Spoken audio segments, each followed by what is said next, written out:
de Baja California, por esta atenta invitación. Estamos muy complacidos en acompañarlos esta mañana.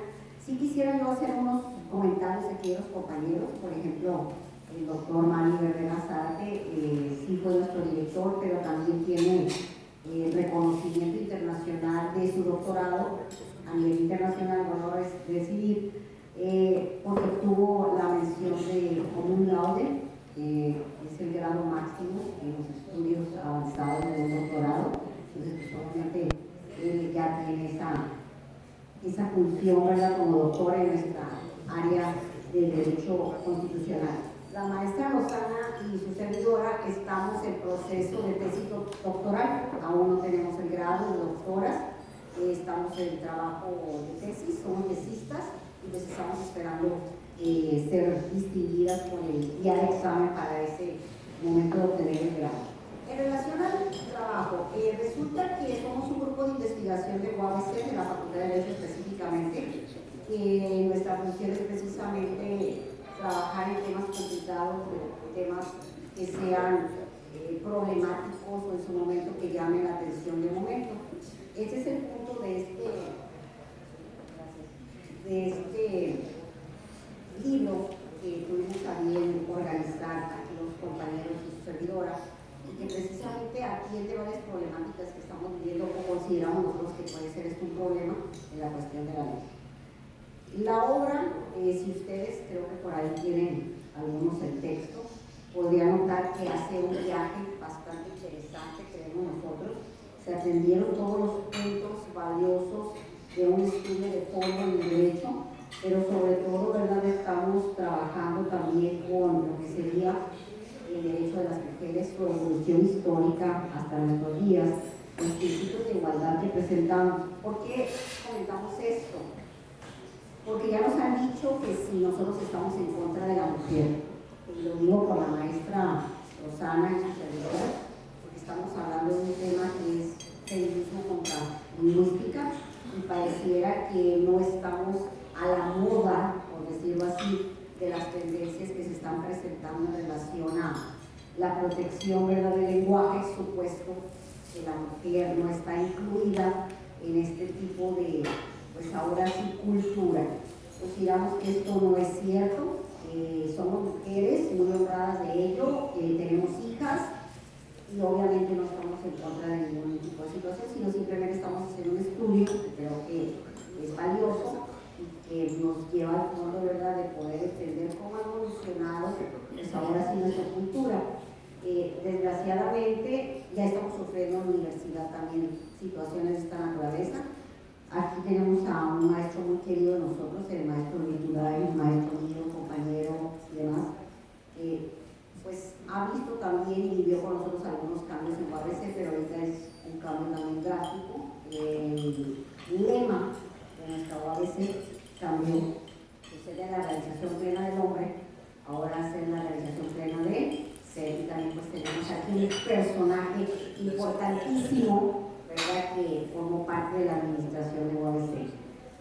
A lo mejor no está tan mal el cambio de polarización plena de ser, porque pues ahora sí hay miles de mujeres. Si ustedes fueran a la UABC, casi todos los salones tienen una proporción mayor de el sexo femenino en las aulas. No estoy diciendo que no hay, por supuesto que sí, pero a lo mejor en el momento de ese lema había una mayor población masculina en UABC. En la actualidad tenemos una sobrepoblación de mujeres. Pero independientemente de eso, pues sí se cambió el lema, pero el escudo sigue igual. El escudo sigue siendo la figura masculina. Ahí está todavía. No, es la idea de género. Sí. De aquí para abajo es mujer y para arriba es hombre. Aparentemente no, hay dudas. Entonces, bueno, todos estos detalles, ¿verdad?, vienen a llamarnos la atención en esta cuestión de lo que sería la lingüística. Seguimos con esta situación histórica donde se atendieron varios momentos importantes, donde la mujer hace una presencia fundamental en todos los sistemas de la historia, desde las guerras, desde ser ellas las productoras de los armamentos, y también, ¿verdad?, cuando se presenta su derecho al voto, que obviamente ya tiene esto más visible. Todo esto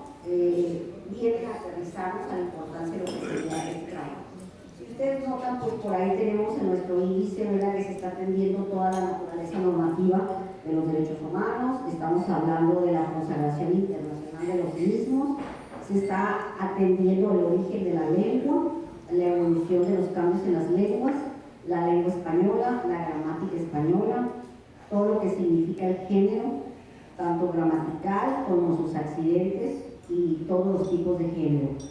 El feminismo también en nuestro capítulo 5 nos habla precisamente que hay una igualdad, ¿verdad?, entre machismo y feminismo lingüístico, las críticas al lenguaje excluyente y sobre todo sexistas. Todo esto lo tenemos aquí, llegando a la conclusión que realmente tenemos un pleito en contra de nadie, porque nuestro lenguaje realmente no está encaminado a hacer este tipo de discriminación contra la mujer, mucho menos.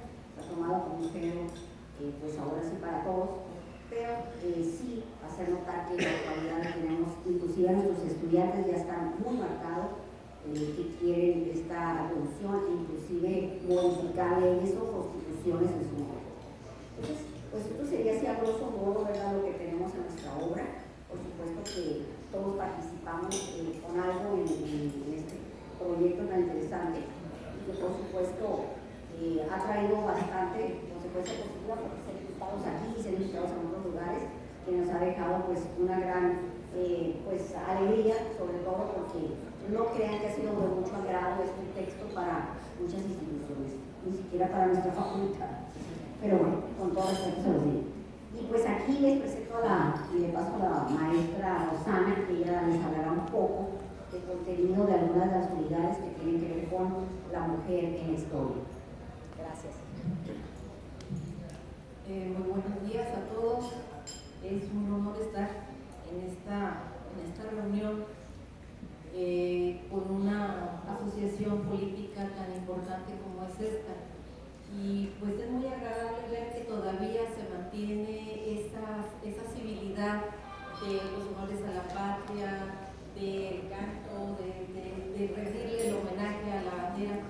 Y qué bueno, porque en este momento se están perdiendo muchas cosas que algunos profesores todavía estamos tratando de rescatar. Miren ustedes, el tema que nosotros traemos ahora es precisamente si se debe o no se debe aplicar un lenguaje inclusivo.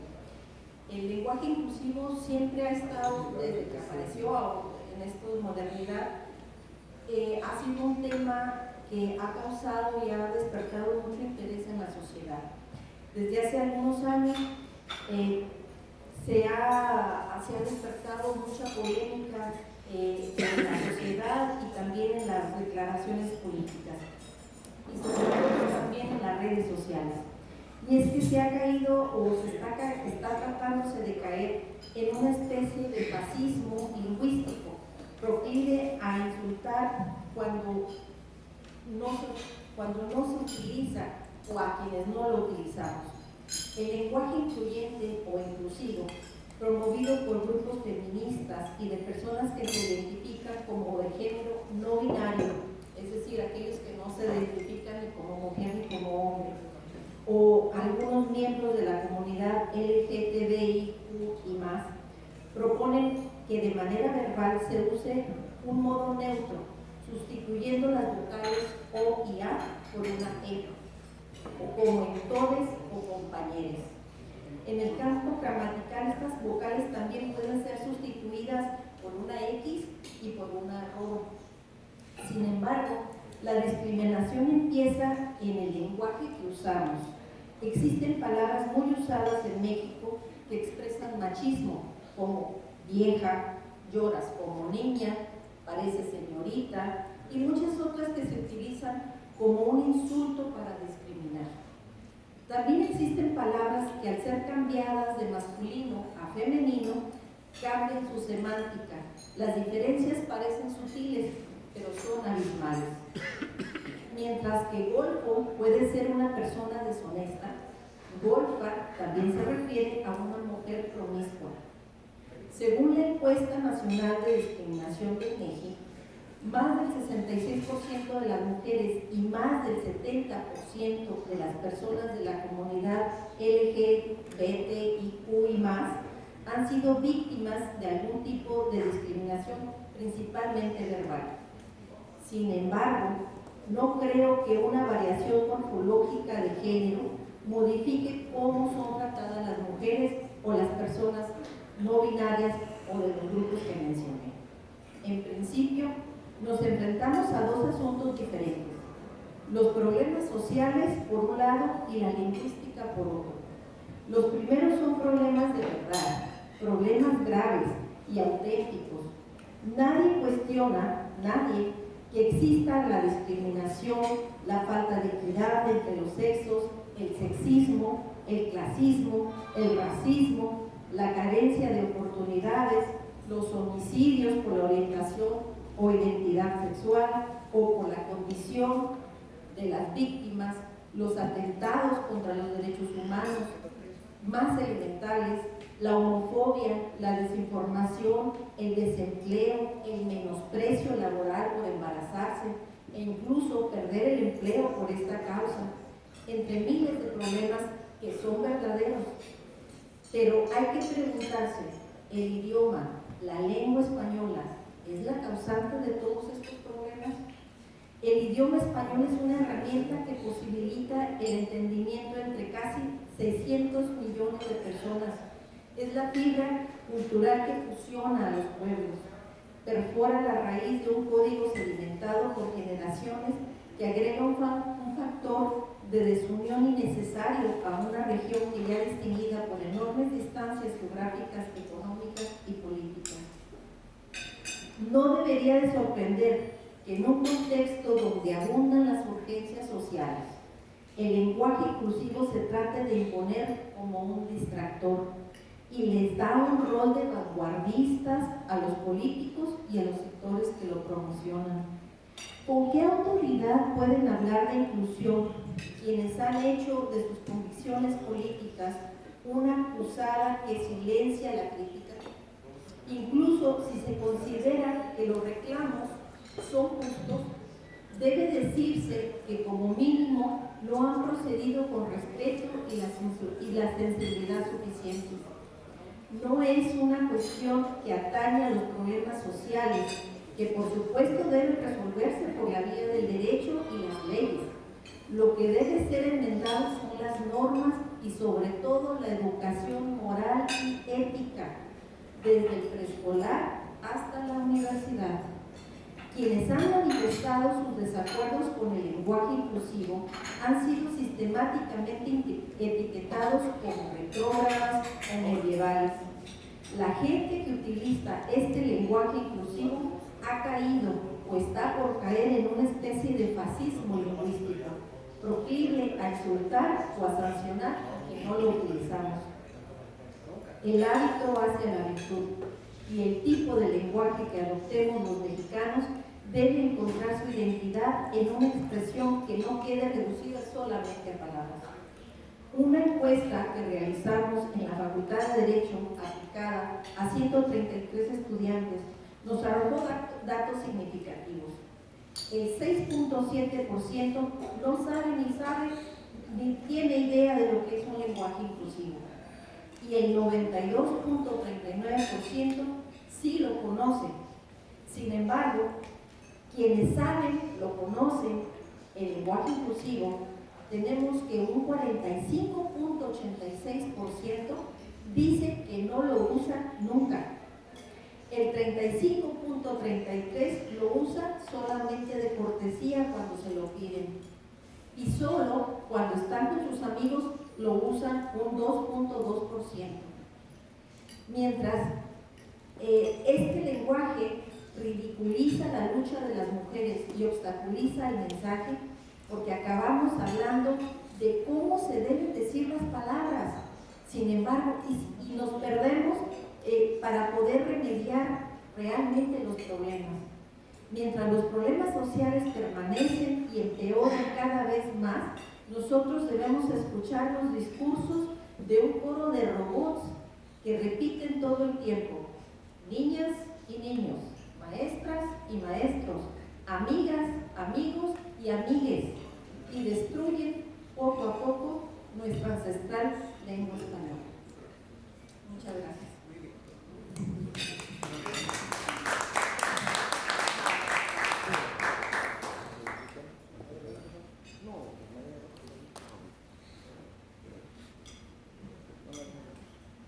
Estamos hablando de lengua y de lenguaje. Antes de establecer esta diferencia,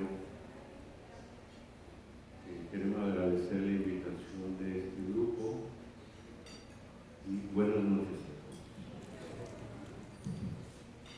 a todos. No me equivoqué, dije buenas noches. Sí, supongo que tomó algo ayer anoche. No, tomé gramática.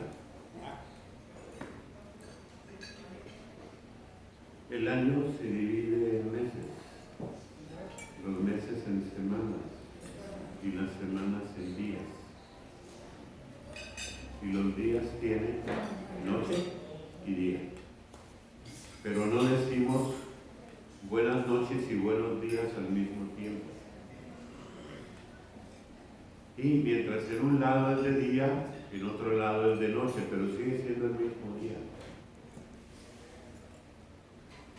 Ese es el problema, uno, cuando no se conocen las bases fundamentales de la propia lengua. Y dos, cuando, además de no conocerlas, se les da un uso político o ideológico. Y ese es el problema de lo que estamos hablando. Primer término. Los seres humanos se volvieron seres humanos a partir de una transformación orgánica que tiene que ver con la comunicación. Eso está probado hace 150.000 años. La transformación de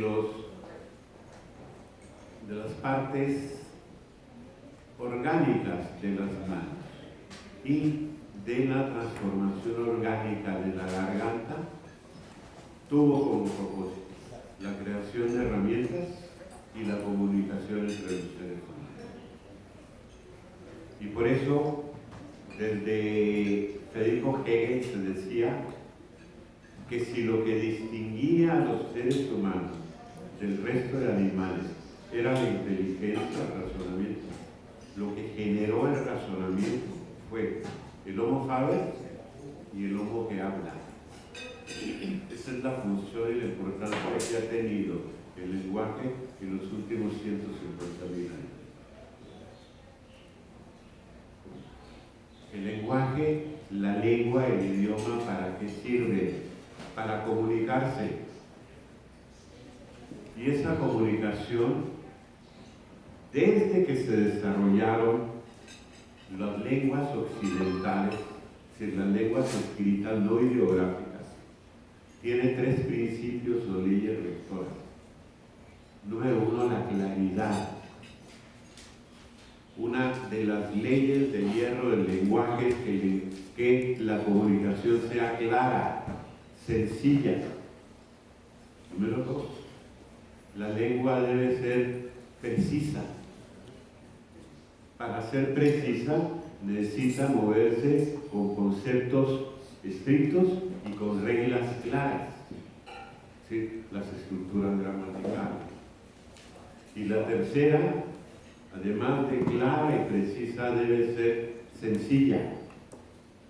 Todas las lenguas deben tender a la sencillez.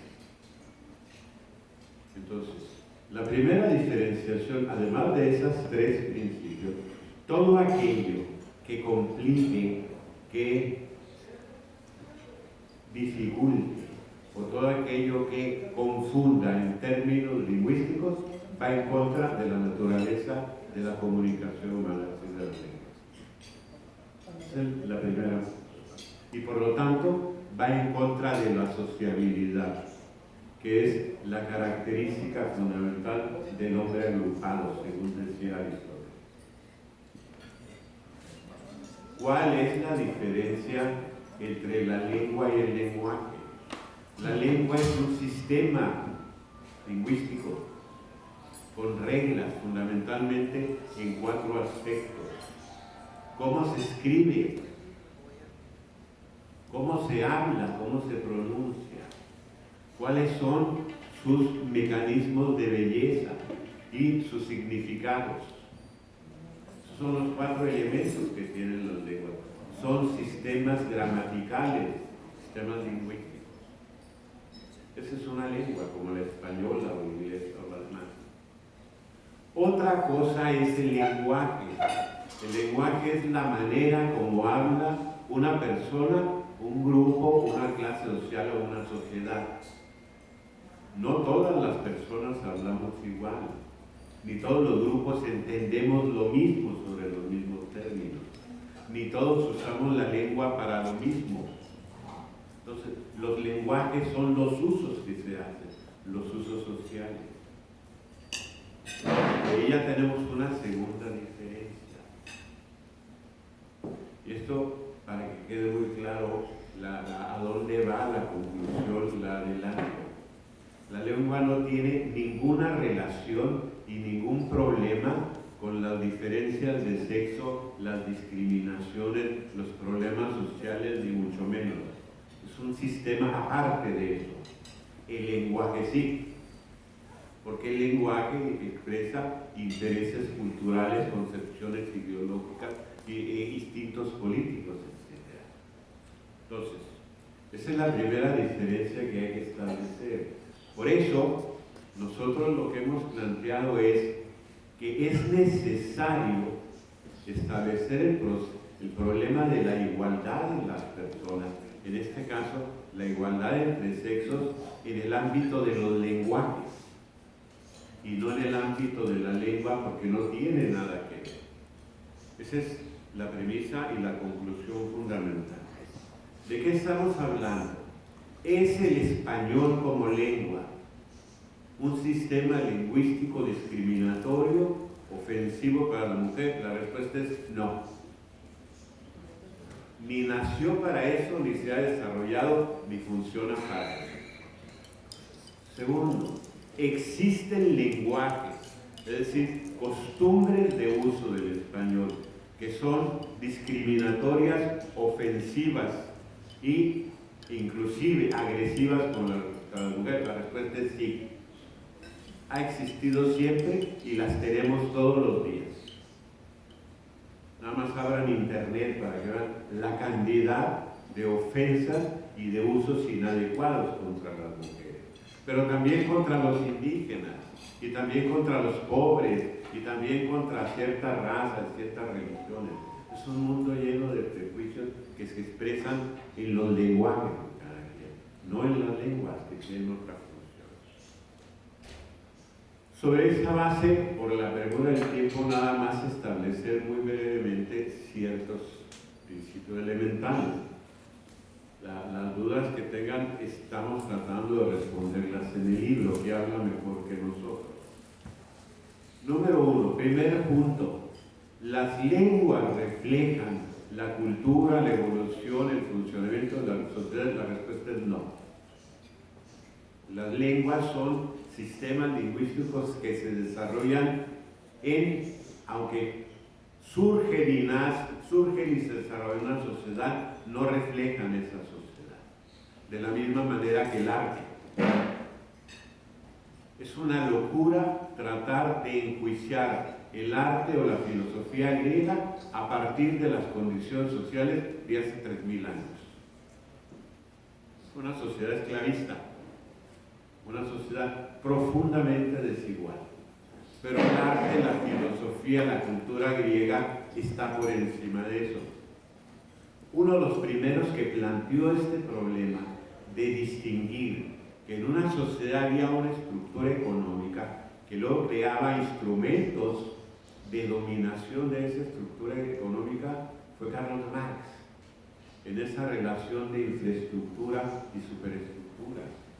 Y decía Marx, en la sociedad, en todo régimen económico, se crean instrumentos para favorecer ese sistema de dominación, pero el lenguaje y el arte no están en esa categoría, están por encima de los funcionamientos sociales. Desarrollan una realidad diferente a la social. Y esta es la segunda premisa. El lenguaje, a diferencia de lo que dicen las feministas, no expresa ni los problemas, ni las injusticias, ni las realidades sociales. Se mueve de otra manera. Las lenguas, los sistemas lingüísticos. Tercer lugar, ¿es sexista el español? La respuesta es ni por su historia, ni por su desarrollo, ni por su estructura, ni por su funcionamiento. ¿De dónde viene el español? Como todas las lenguas occidentales, viene de una lengua mítica llamada el indoeuropeo. ¿Por qué es importante hacer esta referencia? Porque el indoeuropeo es la lengua madre de Occidente, de ahí vienen todas las demás. ¿En dónde se desarrolló el indoeuropeo? Fundamentalmente, primero en Mesopotamia y después en el Antiguo Egipto. Ya desde Homero y Sócrates se consideraba que el Antiguo Egipto era la madre de la cultura occidental, era el pueblo originario, y por lo tanto que el indoeuropeo era la lengua originaria. Y aquí tenemos la primera noticia: el indoeuropeo no era una lengua ni sexista ni que planteara divisiones entre hombre y mujer. Y la prueba lo tenemos que ni Mesopotamia, ni en Antiguo Egipto, ni en Roma había discriminación hacia las mujeres. Si ustedes piensan en el Antiguo Egipto y piensan quiénes son los faraones más representativos, vamos a tener a Keops, pero fundamentalmente asociado a la pirámide mayor. Vamos a tener al rey Tut, fundamentalmente una momia niña conservada. Pero cuando hablamos de la faraón más importante en Egipto, no hay duda quién fue, fue Cleopatra. Porque los egipcios no tenían problemas con la diferencia entre hombre y mujer. Lo mismo sucede en Roma. Como dice Montesquieu, nosotros estamos acostumbrados a visualizar Roma desde el punto de vista de la política, del poder, de la riqueza y de la conquista. Pero eso era la Roma pública. Cuando se empieza a estudiar la vida privada en Roma, se encuentra una característica que no la hemos aquilatado. En la vida pública mandaban los hombres, pero en las casas mandaban las mujeres. Y así fue establecido en el imperio de la república. De ahí viene el concepto de matrona. Entonces tenemos una falsa concepción de lo que fue Roma. Y hablo de Egipto porque de ahí viene nuestra lengua, pero nuestra cultura viene de Roma. Y aquí es importante señalar por qué el español no fue un idioma sexista, porque sus antecedentes no lo fueron. ¿De dónde viene el español? Viene del indoeuropeo, de lo cual se generan 4 ramas madres. La que nos toca es la celta italo-tocario. Esa es la lengua madre, la segunda lengua madre del español. Y de ahí se deriva una serie de lenguas llamadas itálicas. Y la más representativa para nosotros de las lenguas itálicas es el latín. Pero como saben ustedes, el latín que llegó a Europa, entre ellos España, no fue el latín original. Fueron una serie de mezclas degradadas de latines vulgares, llamados lenguas romances. Esa lengua latina vulgar se mezcló con una lengua local que se llamaba el antiguo castellano, y eso dio origen al castellano hace 10 siglos, alrededor de 1100 años, donde nació el español como idioma. Y eso explica por qué el Quijote es considerada la obra literaria fundamental del español. No porque sea la mejor obra literaria, no es cierto, ni porque sea la mejor escrita tampoco, ni porque sea la más bella literaria, no. El papel fundamental del Quijote tiene que ver con la biografía de Cervantes y es la obra fundacional del español como idioma. Por eso es la grandeza del español, del Quijote. Es la obra con la cual se inicia el castellano como lengua. Pero recordemos lo siguiente, viene de una de las tantas derivaciones de la lengua romana. Con eso se rompe el tercer mito que se señala que el español, como otras lenguas, fue una estructura de dominación lingüística de las sociedades patriarcales. Esto no es cierto, por el oído. Segundo, hay otra ley del desarrollo de las lenguas que es la espontaneidad. Las lenguas no las crea nadie, ni las impone. Impone palabras o términos o lenguajes, pero no lenguas. Una de las características de todas las lenguas en el mundo es su desarrollo espontáneo. Por eso los lingüistas dicen que el español, como el inglés o el francés, sus creadores fueron las personas en los lavaderos, en las cantinas y en los mercados. Allí es donde se desarrollan las lenguas, donde se adoptan expresiones y palabras. Son desarrollos naturales. No hay un solo dato de un solo ejemplo histórico donde un gobierno, un régimen, una ideología imponga una lengua, porque eso no es posible. Entonces, sobre esa base, lo que vamos a tener es que el español se ha desarrollado así durante 1010 años, así como lo tenemos, y ha ido construyendo de manera espontánea a lo largo de esos 10 siglos su sistema gramatical. Que insisto, ¿por qué no tiene tintes de discriminación, de sexismo? Porque sus orígenes no lo son. Pero segundo, porque la mitad de los hablantes españoles son mujeres y hablan igual que los hombres. Y es un contrasentido suponer que las mujeres hablen un lenguaje que las ofende y las discrimina. Entonces, no es una premisa falsa que los lenguajes se imponen por el poder. Por lo tanto, es una salida falsa que grupos o ideologías quieran imponer por decreto un lenguaje no sexista. Ese es el problema de la contradicción a donde lleva esto. El tercer aspecto es lo siguiente, que está muy estudiado. ¿Cuál es el fondo de la crítica hacia el llamado lenguaje sexista o la lengua sexista del español? Número uno, la ignorancia. Ninguno de esos movimientos feministas, integristas, inclusivos o políticos es conocedora de la lengua, ni de la lingüística, ni de la gramática.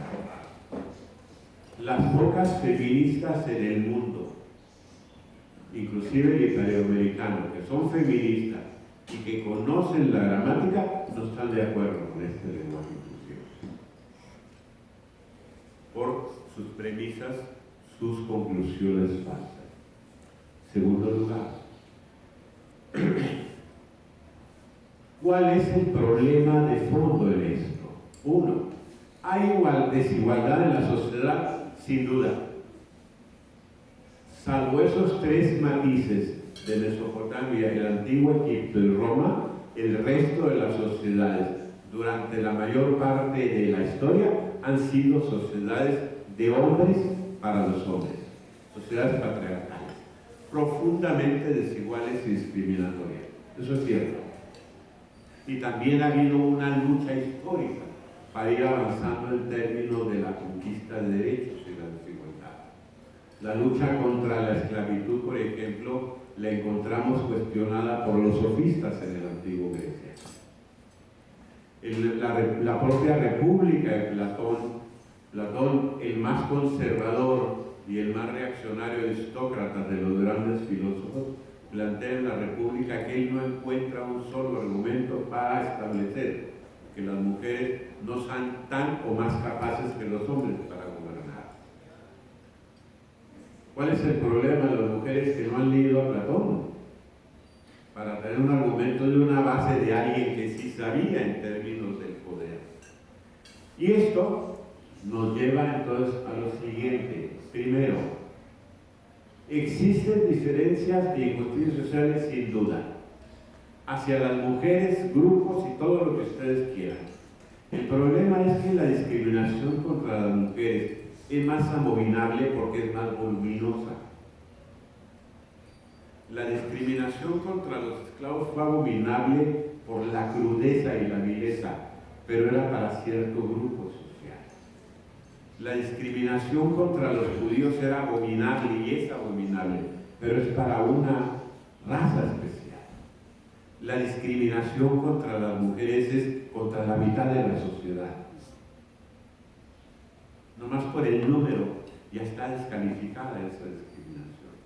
Pero hay más, porque no tiene fundamento, un solo fundamento, la idea de la supuesta superioridad de los hombres y de la supuesta inferioridad de las mujeres. No hay un solo fundamento probado, ni científica, ni filosófica, ni cultural, ni racionalmente. Empecemos por la genética. ¿Cuál es la diferencia entre los hombres y las mujeres? Ahora ya la conocemos, tenemos el mapa genético completo. ¿Cuál es la diferencia? Caballero, una letra que está cambiada de lugar. Genéticamente, el hombre y la mujer somos iguales, salvo una letra cambiada. Así que lo que se sientan muy hombres, muy hombres, deben considerar que son exactamente de femeninas, igual que las mujeres, menos una letra. O sea, el machismo está desautorizado por la ciencia genética.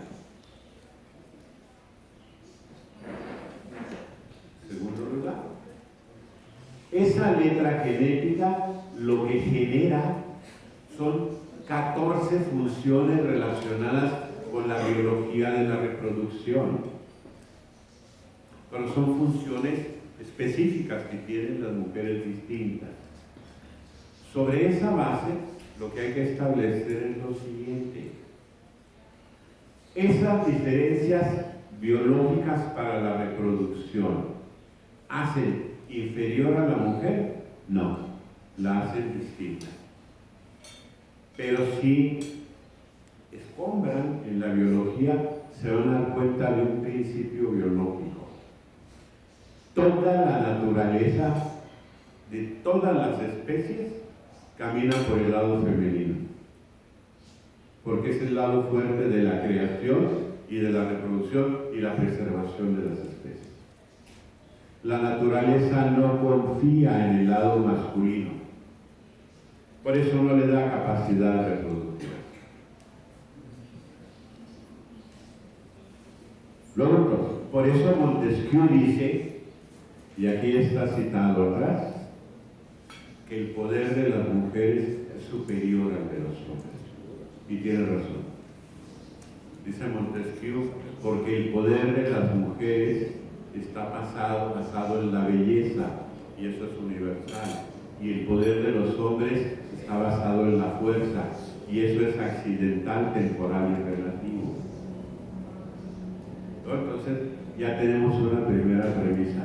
La discriminación es una anormalidad social. Y el patriarcado es un fenómeno de descomposición social. Tercer elemento en esto.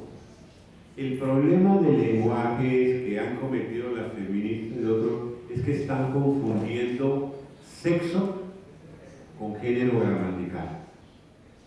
El sexo es un elemento biológico. El sexo es una característica de la biología de los seres vivos. El género gramatical no tiene que ver nada con los sexos. ¿Cuál es la función del género gramatical? En términos lingüísticos, ordenar los elementos de las oraciones para que haya armonía en una oración.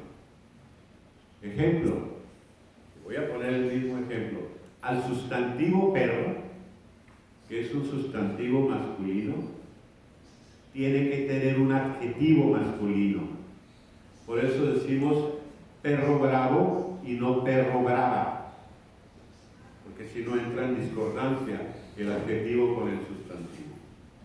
Y por eso decimos el perro y no la perra, y no la perro, perdón, porque el artículo tiene que estar en armonía con el género del sustantivo.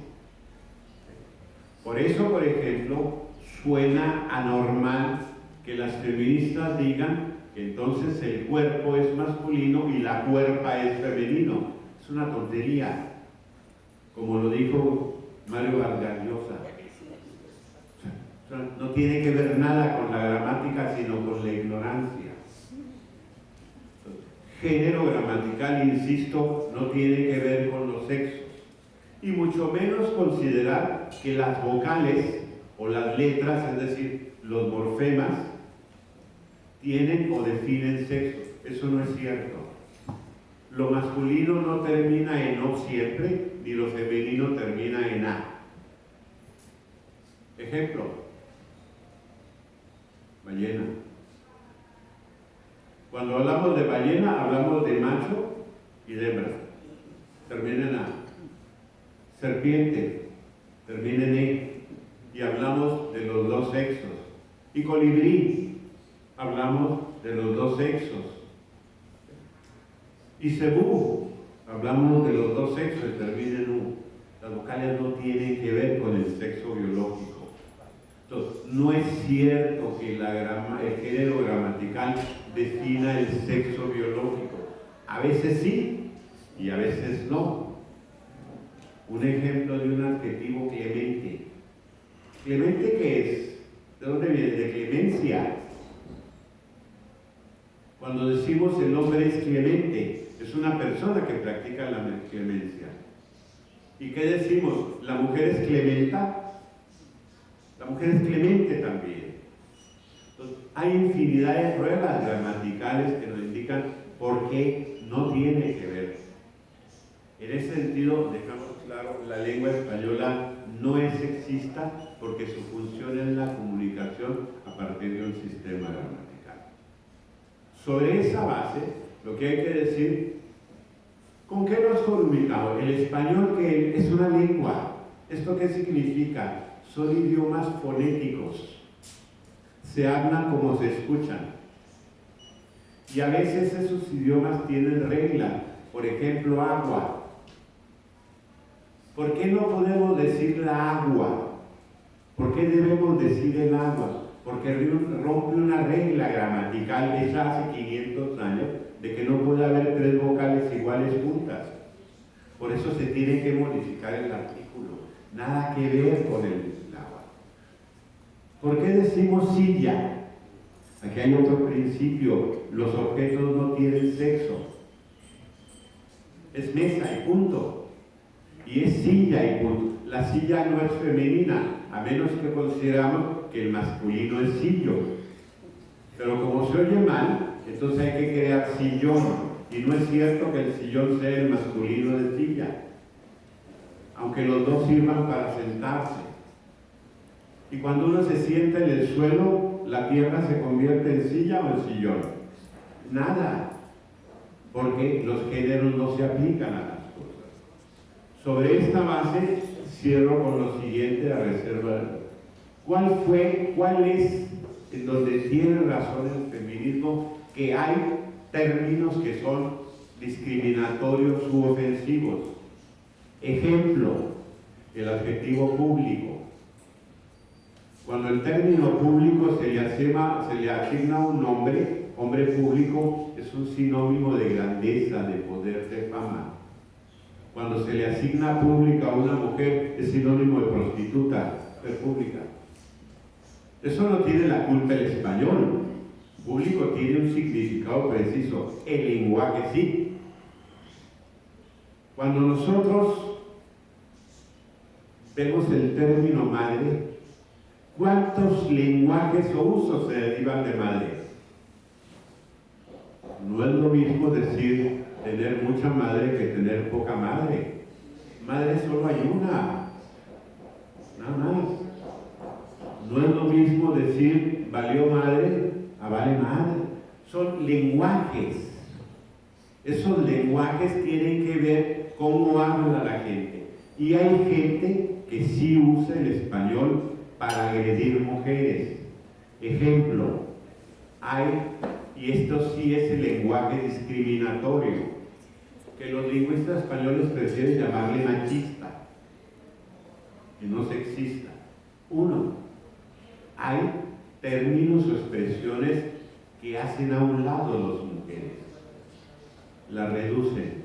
Ejemplo, cuando dicen el ingeniero fulano de tal y señora, pues que no tiene nombre y apellido y no tiene profesión o lo que sea,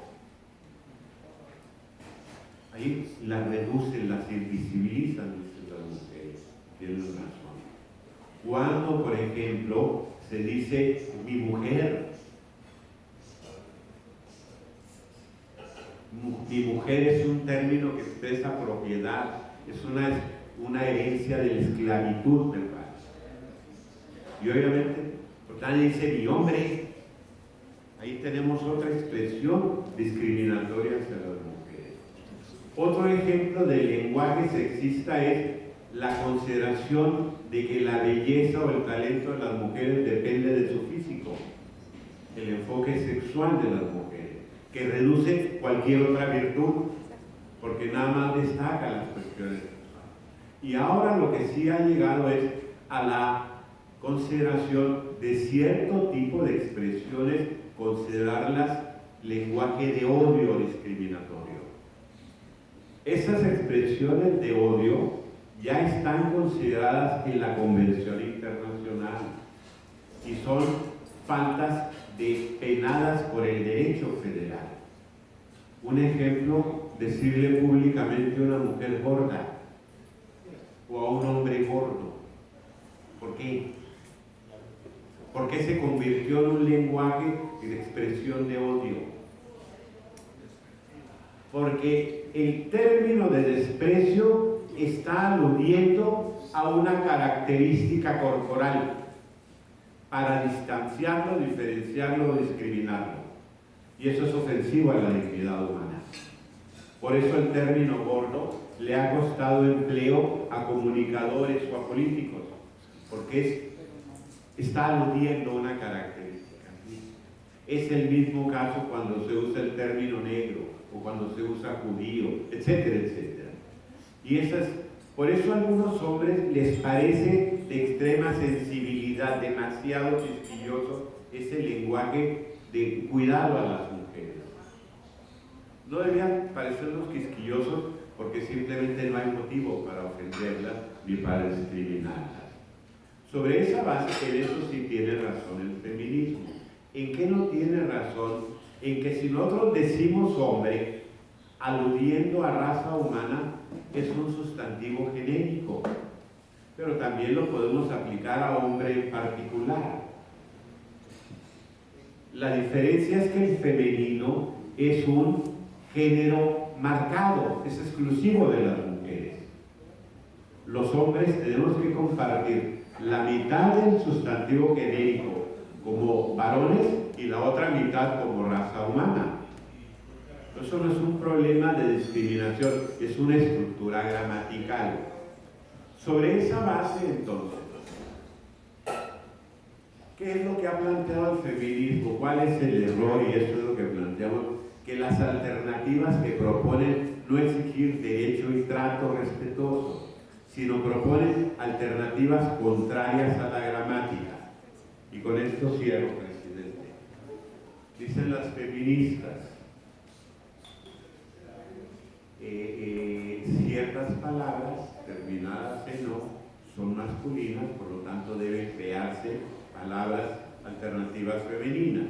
A eso el lenguaje gramatical se le llama duplicación, y por eso exigen que digan niñas y niños, caballeros y supongo que caballeras, o no sé cómo decirle, amigas, o la famosa chiquillos y chiquillas. No es necesario. Cuando se dice niños, se puede referir a todos o a niños varones, a menos que entremos en un problema contra la estructura gramatical que se llama las duplicaciones. Ejemplo, cuando a una feminista, por muy aguerrida que sea, le preguntan si tiene 5 hijos, 3 hombres y 2 varones, si le preguntan cuántos hijos tiene, contesta 5. Se refiere a 3 varones y a 2 mujeres, ¿cierto? Pero no contesta, tengo 5 hijos o 5 hijas, de los cuales 3 son hijos y 2 son hijas. Es un manejo del género gramatical inadecuado.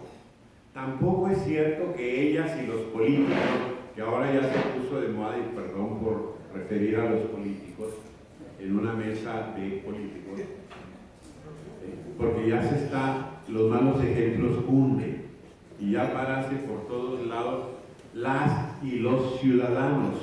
Déjenme decirle una cosa, las es un artículo femenino y ciudadanos es un sustantivo masculino.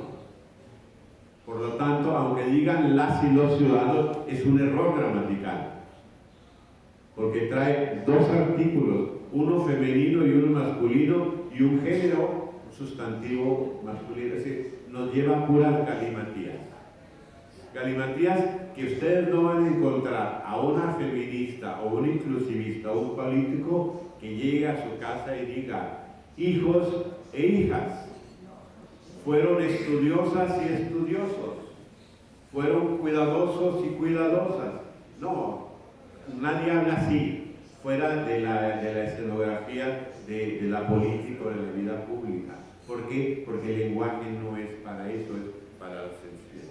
Por esa razón plantear que en lugar de niños y niñas o de hombres, hablar de una arroba o de un paréntesis o de una X o de O, es un error. ¿Por qué? Porque va contra la gramática, porque la lengua es fonética, es decir, existe como se habla. Y cuando ustedes dicen niños y niñas y la sustituyen por niños con arroba, no están diciendo niñas y niñas, por 2 razones. La arroba no es una palabra, es un signo gráfico que tiene una función técnica de otro tipo. Cuando alguien escribe nish con arroba, no dice niños y niñas, porque es una lengua fonética. Dice nish arroba. Y cuando alguien le pone paréntesis, dice nish paréntesis s. Y cuando le pone x, es nish x s. Y cuando le pone diagonal invertida, ya se amoló el asunto, porque es nish diagonal invertida s. Se están usando signos gráficos en lugar de signos lingüísticos. Ese es el problema donde nos lleva. ¿Para qué? Finalmente, todo este concepto tiene 2 ideas. Esta nueva moda del lenguaje va a cambiar la situación de las mujeres. La respuesta es no, porque el problema no está allí. El problema está en cultura, sistemas, ideologías de discriminación, que es lo que hay que combatir. Nada más que hay que combatirlo sabiendo hablar y leer y escribir correctamente. Ese es el primer punto. El segundo es lo siguiente: complicando esta moda, ¿se va a resolver el tema de la comunicación? La respuesta es no. Sobre esa base, esta nueva modita, hay que decirlo lo siguiente: ese no es el lenguaje inclusivo. El lenguaje inclusivo es aquel que pide respeto, tolerancia e igualdad hacia las mujeres y hacia todo el mundo. Eso simplemente es una moda. Entonces no hay que confundir la arroba y la X con lenguaje inclusivo. Eso no, esa es una degeneración. Es como decir entonces que la música, todo tipo de música, se resume en el grupo firme. A lo mejor para el presidente sí, porque es lo único que conoce, pero yo creo que hay otras expresiones musicales mejores y con mayor sentido que el grupo firme o la tambora y el narcocorrido. O es querer reducir la comida pasta mexicana a los tacos de chipilines, por mucho que le gusten a López Obrador. La comida mexicana es mucho más amplia. El lenguaje inclusivo es mucho más amplio y más sensato que eso que usan esos grupos. En resumen, nosotros creemos que ni machismo contra las mujeres, ni feminismo contra la gramática. Muchas gracias.